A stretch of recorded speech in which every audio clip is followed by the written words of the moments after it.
On my door, a dull brass plate says Private Detective. The few friends I have call me Carnby. The others call me the Reptile. I don't care to think what my banker calls me. These days, I leave my letters unopened. Bills and threats to send in the receivers just ruin my day. When an antique dealer called Gloria Allen contacted me, I slipped into my best shirt, holstered my .38, and got to her shop as fast as I could.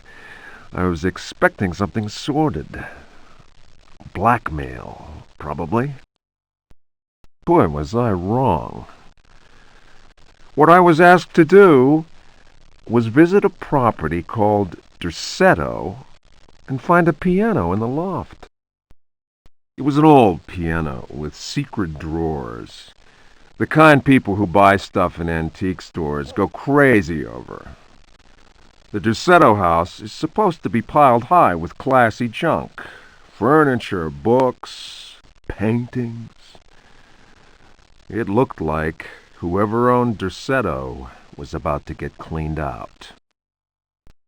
I was going to bring up the subject of money when Gloria Allen handed me $150 and a key. I kept myself from grinning at the thought of my banker's surprise. He doesn't like his victims getting away. I looked over a copy of the police report.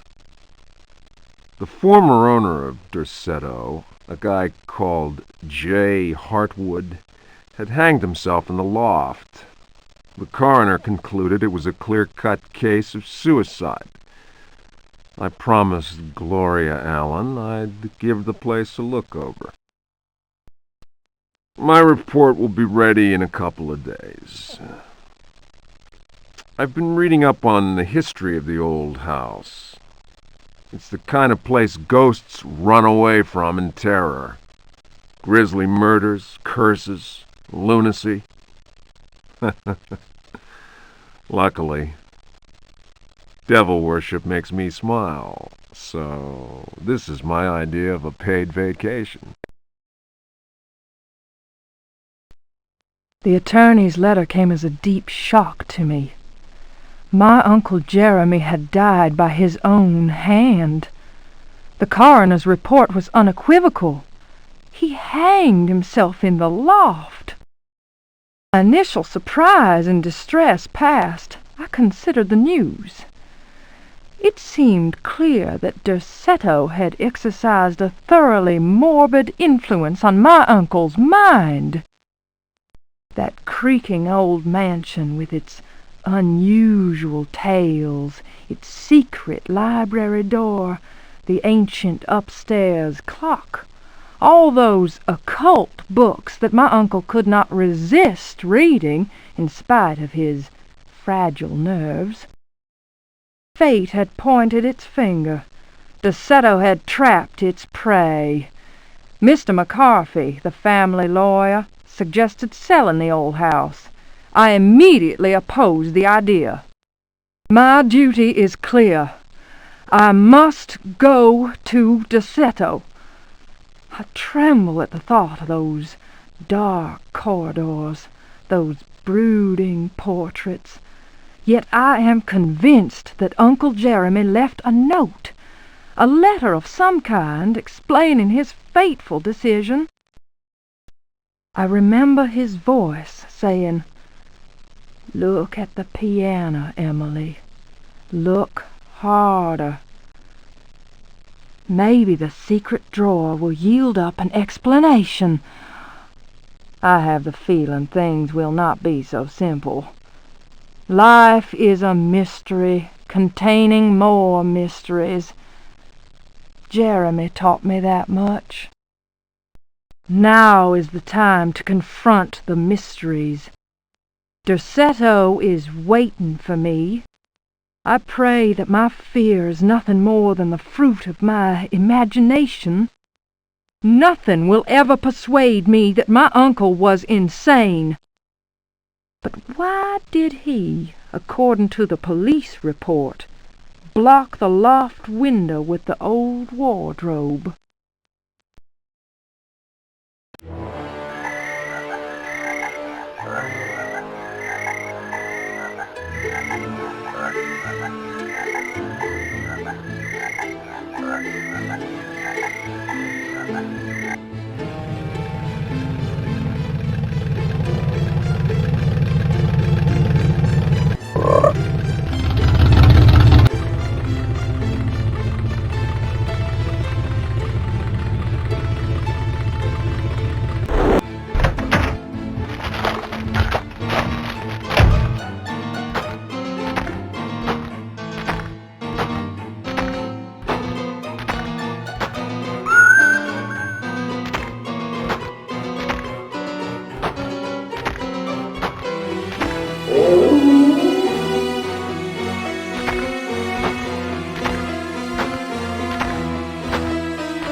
They are coming! I have freed hellish forces, and now the price must be paid. Derceto is the prey of evil. The sun has set. They will find my body, but will not have my soul. I can imagine the master's fury and the terror in the hearts of his slaves. I hear their footsteps.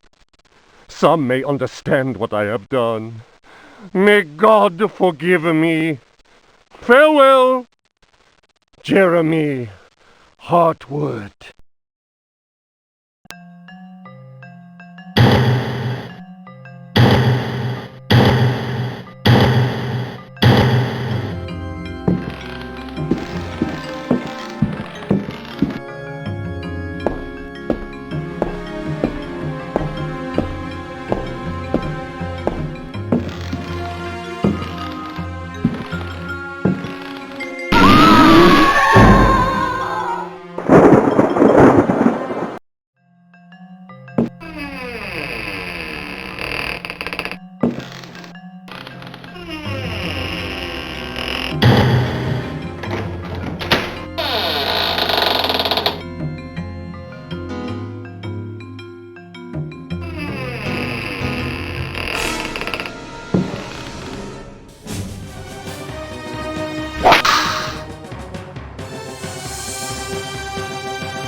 Diary of Jeremy Hartwood. September 27th, 1924. I have decided to keep this diary. Too many inexplicable events have taken place recently. Never have dreams so haunted my every waking moment. Perhaps my romantic mind was too dull, and has only now woken up to these new paths and visions. Some, seeing my recent paintings, may question my sanity. I can only ask them, what is sanity? Where does madness begin? September 28th, 1924. The night is pitch black. I am again drenched in sweat. I was wandering in the dunes, among giant standing stones. They were arranged in a circle, and the wind whistled about them. I plunged my hand into the soil and felt that repulsive thing which was trying to catch me. It seized me. I struggled to break free of its loathsome embrace and managed to tear my hand away. It was covered in sticky substance. I was gripping a knife. October 5th, 1924. The stone circle is a pentacle. Derceto's library is filled with books on the occult. I will study those books until I find some explanation for the dreams. The visions that haunt me must be connected to my discoveries. I shall have to undertake a profound exploration of my dreams. December 16th. Dear God, I have found the knife! It was hidden here, and what I have learned fills me with apprehension. It is a sacrificial dagger belonging to some unholy cult. The thought of that blade tearing through human flesh horrifies me, yet I must continue my research. Derceto is a storehouse of treasures. Was my father right, after all? January 23rd. I spend all my days plunged in dusty books. The servants are convinced I am mad. At night, I awaken them with my screams. The dreams are draining what sanity I still have. I have tried staying awake, but in vain. My visions have changed. No doubt the influence of my father's research. February 7th, 1925. The Dark Man, that is what I call him, has revealed his true face to me. He appeared, as usual, near the fireplace, but this time he approached me. His terrible smile will haunt me to my dying day. His breath was ice, and his burning eyes froze me. I could not move.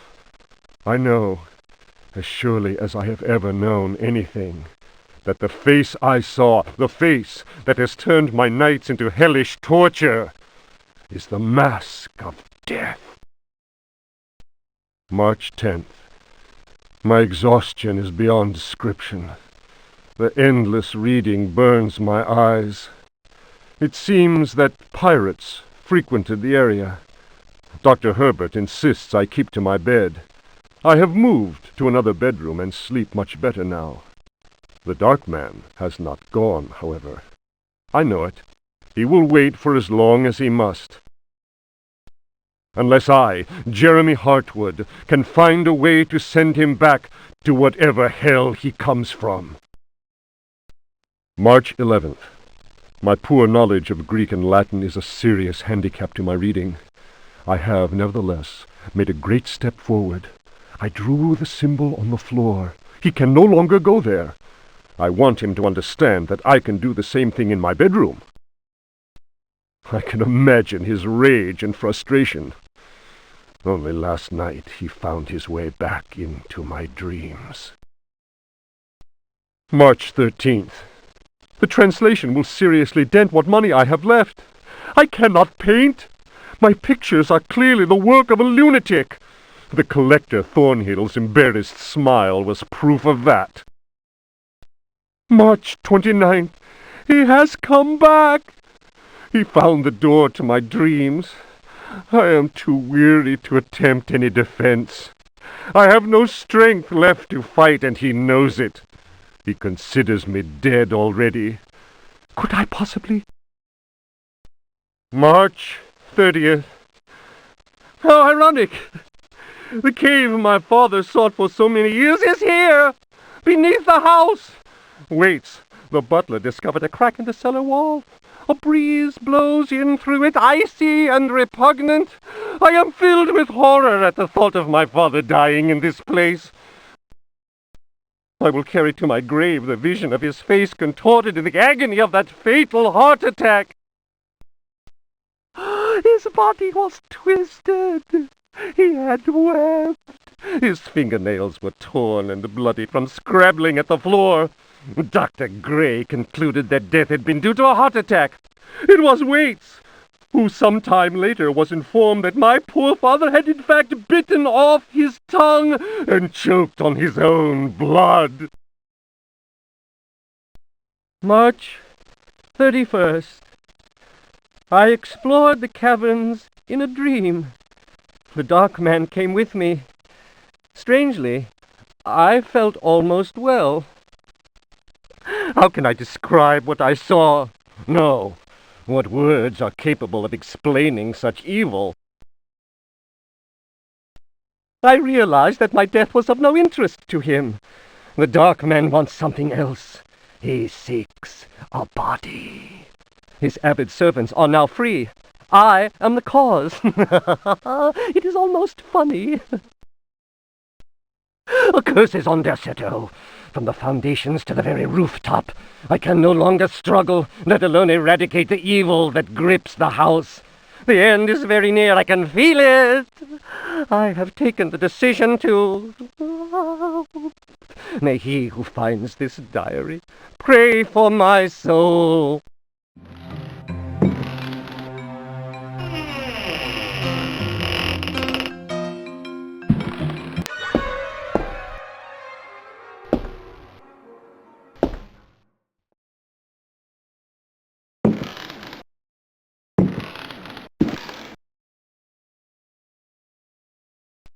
A Brightness from Afar, by Lord Boleskine, an account of his celebrated voyage to New England, 1824, Alistair Publications, Cambridge. Following a splendid journey, the sunny harbour came into sight. The locals were much impressed with one's arrival in their midst. One had time to sketch several of them and notice signs of degeneracy.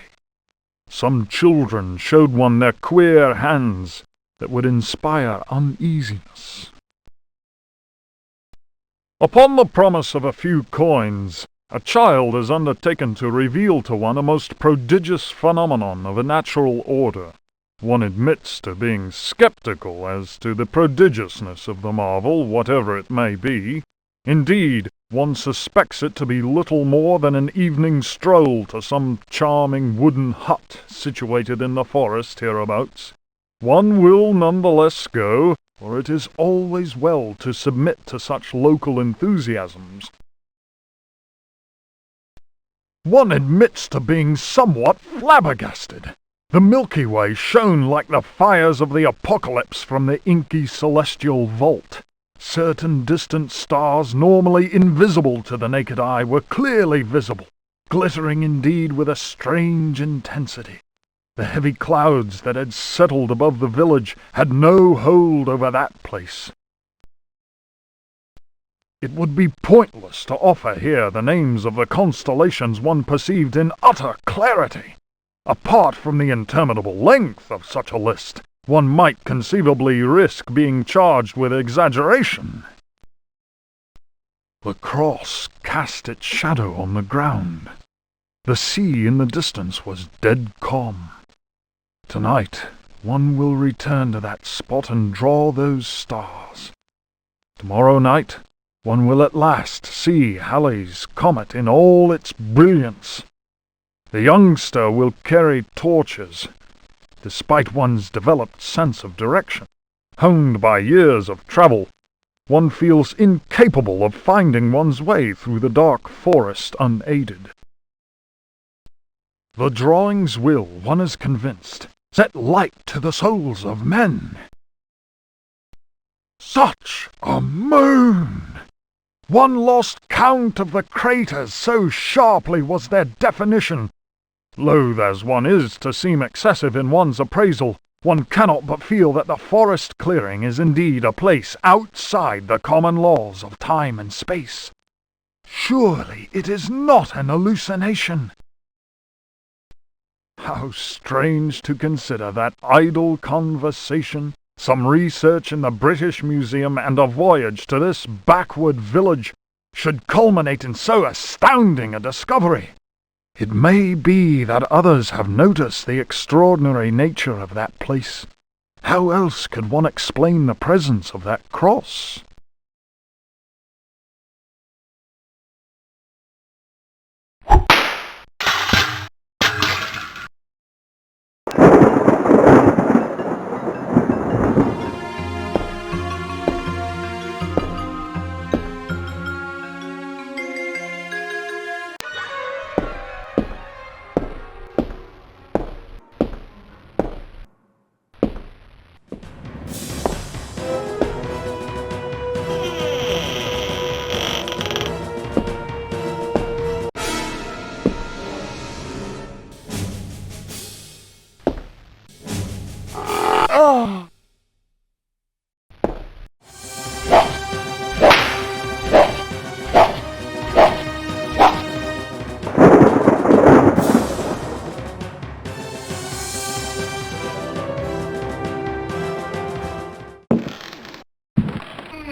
The Creatures of Night by Hubertus the Bald, translated from Latin by his brother in prayer, Fratre Johann Marcus.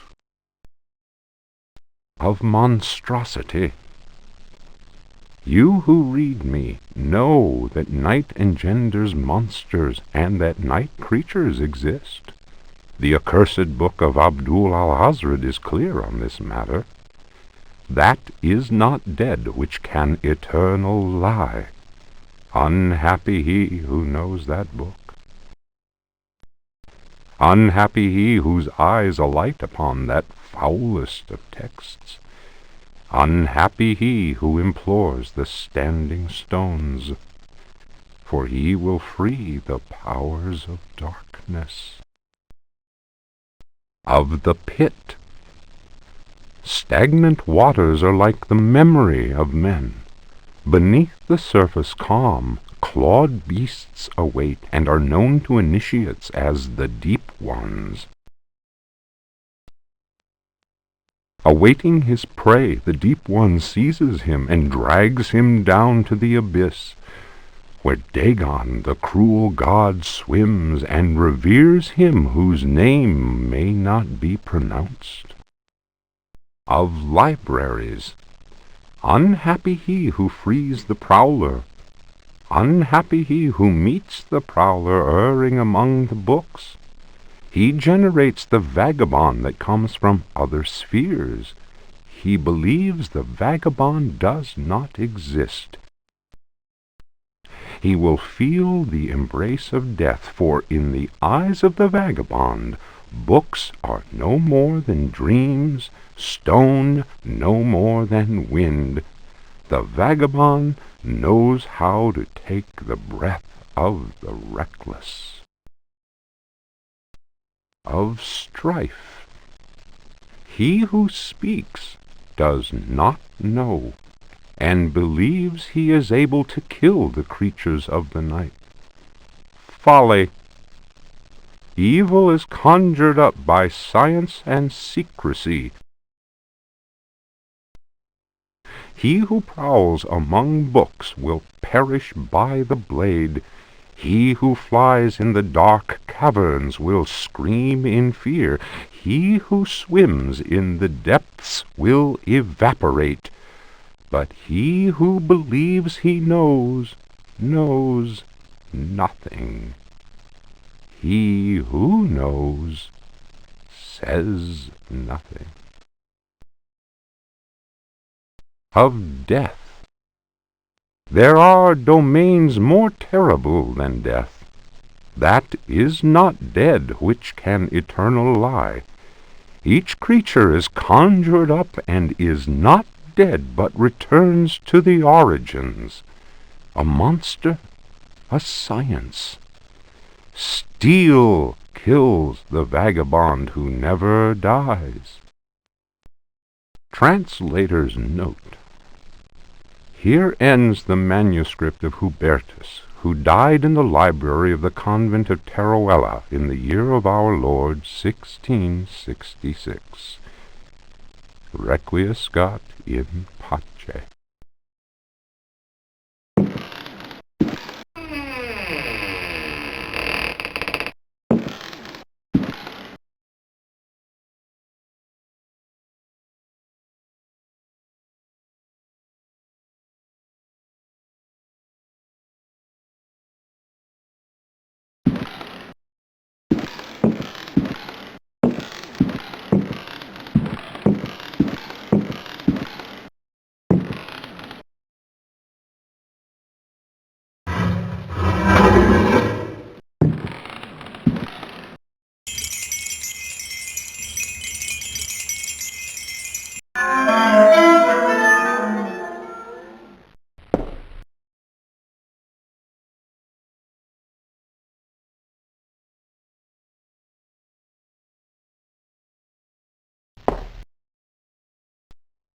Ludwig Prien. De vermis mysteriis. Domine invocatoris, si non sanctificatus es, cave. De vermis mysteriis non absolvo folem legendum, fatum et eum versus. Tibi magnum, innominandum signa stellarum nigrarum et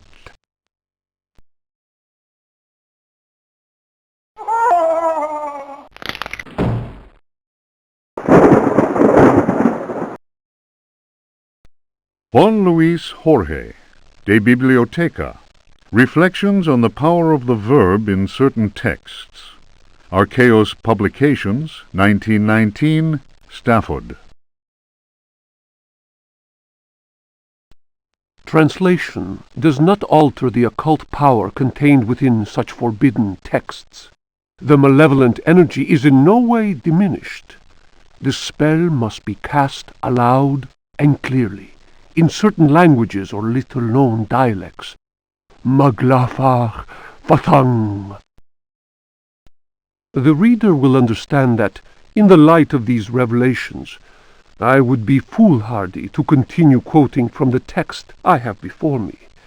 If spoken aloud in its entirety, it would surely awaken powerful and malignant forces.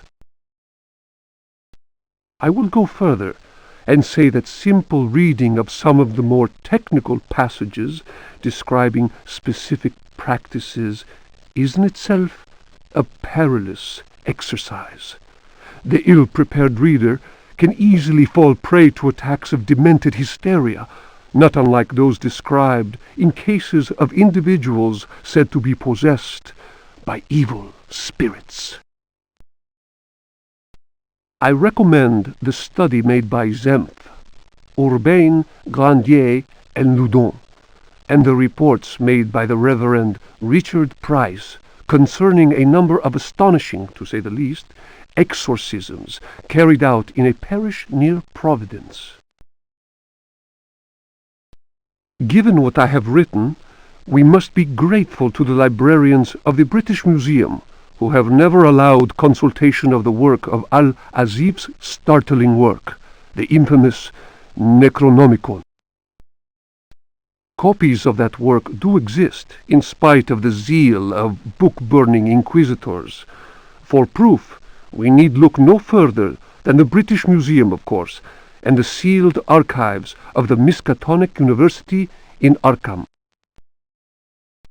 Other examples of books whose evil can be unleashed by any thoughtless reader are von Jutz's von Unersprechlichen Kulten and the abominable De Vermis Mysteries by Ludwig Prien, whose sordid death should be a lesson to all those tempted by a study of the occult. The Sacrificial Dagger, Otto Stern, Lumina Books. The importance placed on ritual sacrifice is constant in religious cult practice. Propitiating the gods is a theme common to many religions. The Old Testament affords many examples. Primitive polytheistic belief systems integrate sacrifice in their rituals as part of the recurrent process of reaffirmation and, naturally enough, group cohesion. The members of their social and religious community come together in an act of purification and atonement. It would be erroneous to imagine the act of human sacrifice linking priest, offering, and God, C.F. Manzetti's stone cults, as anything less than a vital focusing of the group's faith. The act also ensures the continuing appeasement of the god, but only if practiced by a recognized officiating priest using the appropriate instrument. Studies made concerning primitive religious groups bear witness to the central role of sacrifice in living ritual.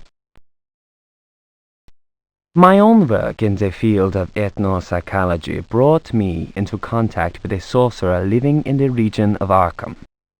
He introduced me to the rite of steel, linked to a ceremony known as adoring the black goat of the woods with 1,000 youngs. The god being adored is known as the vagabond. Here, the dagger's role, which allows the life breath to pass from one dimension to another, is essential.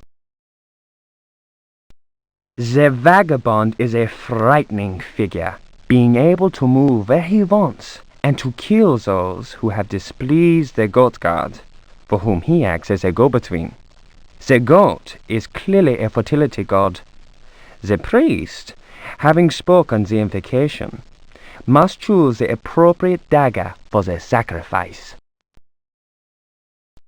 The knife with a sinusoidal blade that must be dipped 7 times, on night when the moon is full, in water that has been distilled 100 times, will be laid aside, since it would send the vagabond back into his own dimension. See illustration. The priest will rather choose the dagger with a curved blade. That is more appropriate for slitting of the lamb's throat. This act transfigures the sorcerer priest and plunges the assembled worshippers into a divine trance. The Book of Yael, Signs of Stone, Eucharistic Rituals of Forbidden Cults.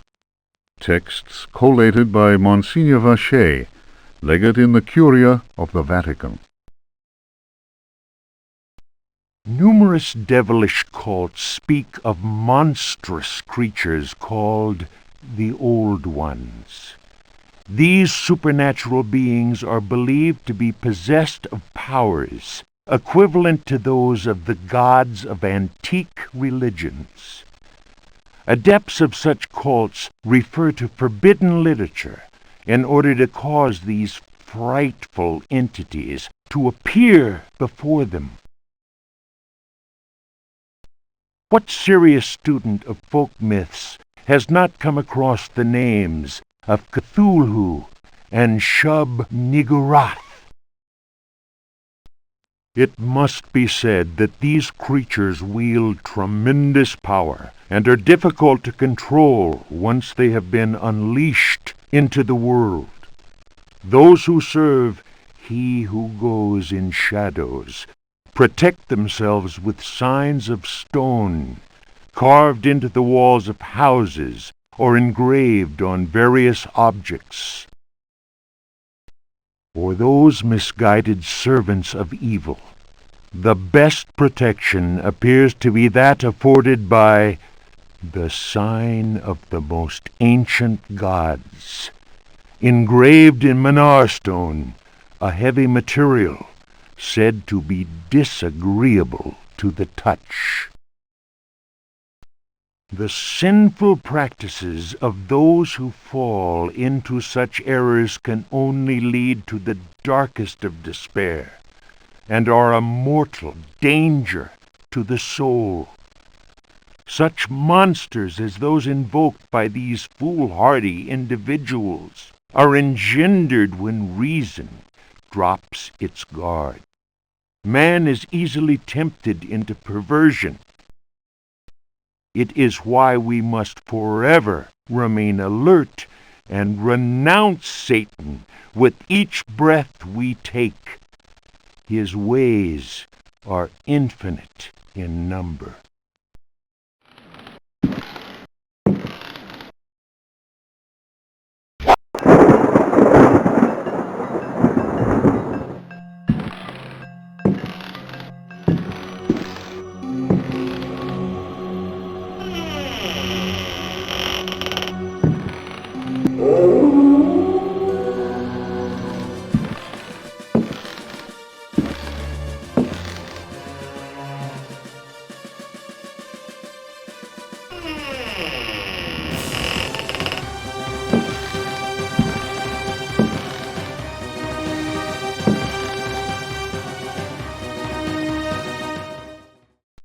The Tale of Captain J.W. Norton of the Army of the Union.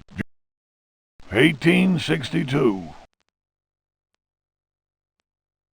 The South was in collapse. Louisiana was open to us. I had each day to requisition victuals for our troops, and was aided in this endeavor by a score of brave men. Rebels were not yet ready to lay down their arms. The region was far from safe. I headed further and further west, and questioned many freed slaves. From them, I learned of a plantation on the coast. Its name was Derceto. We received a less than hearty welcome. Only Pickford, the owner, behaved in a friendly manner. While my men counted cattle and grain reserves, I learned what I could from him. Man was most unusual and possessed an extraordinarily cultured mind. At nightfall, I gave orders for the men to bivouac at Derceto. Pickford invited my second-in-command, Lieutenant Patterson, and myself to dine. And our host proved a most entertaining conversationalist. While coffee was being served, Patterson went to inspect the men's camp. The cigar Pickford offered me was so acrid that my head began to spin. I remembered campfire tales of fellow officers trapped by devilish Confederate tricks. My mind floated in a foul and dense fog, from which emerged the enlarged and deformed face of Pickford. He grinned at me. Patterson's return chased off the nightmare. I heard shouts and firing from outside and found the strength to take out my revolver. I fired 3 shots. Pickford fell to the floor. Patterson then helped me out of the burning house. The air was filled with smoke. We resembled a company in disorderly retreat. I saw slaves leaping into the flames of that inferno. They were trying to save Pickford's life.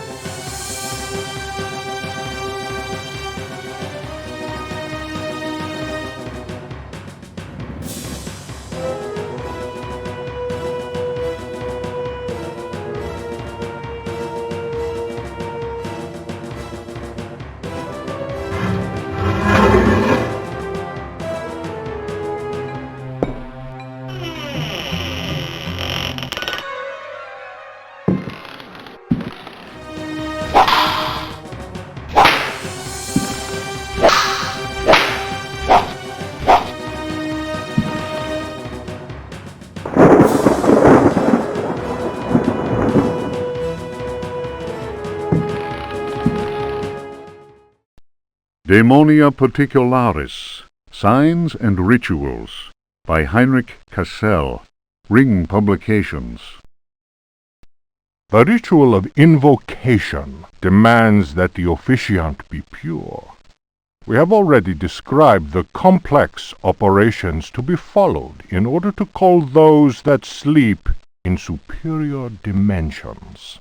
We shall, for the present, limit ourselves to the sign of mutual recognition used amongst their number by adepts of the cult of the Old Ones. The sign also serves as protection when in the presence of a servant of evil. The sign resembles a blessing, save that the first and little fingers are both folded beneath the thumb, whilst the second and third fingers are held up. It would appear that this sign has no effect on adepts of a certain rank with knowledge of particular secrets contained in the corpus demonicus. The use of such signs is not without considerable risk to the user during any attempt to call upon those from without.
Memoirs of a Lost Soul.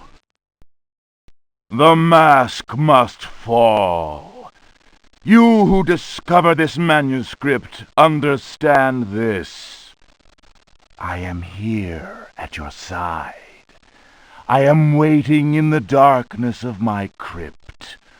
Soon you will belong to me. One of my slaves wrote this document. I have lived for 3 centuries, and my name is Ezekiel Prext or Elijah Pickford. You may choose which to call me. I do not hide out of fear. My power is immense. I have sailed the 7 seas. My ship, the Astarte, spread terror through all the continents. The corsairs judged me like the Welsh judges of 1620, but they could not destroy me, and neither could the pirates. Now I am immobilized. Damned Yankees! Witchcraft, voodoo, and the Cthulhu cult. I know them all. I have reigned and implored the stones. Only the Catonian haunts the cavern and resists me, but he dare not attack. I have need of a living body to regenerate myself. The Hartwoods managed to escape from me, but you who are reading these words, you will yield to my embrace. I hear your ragged breath and smell the stench of your fear. I have vanquished death. I built Derceto. I know what it is to wait. Cthulhu helps me. My servants will lay you upon the sacrificial stone. My roar will rend the night. You will be mine, and I shall reign once more.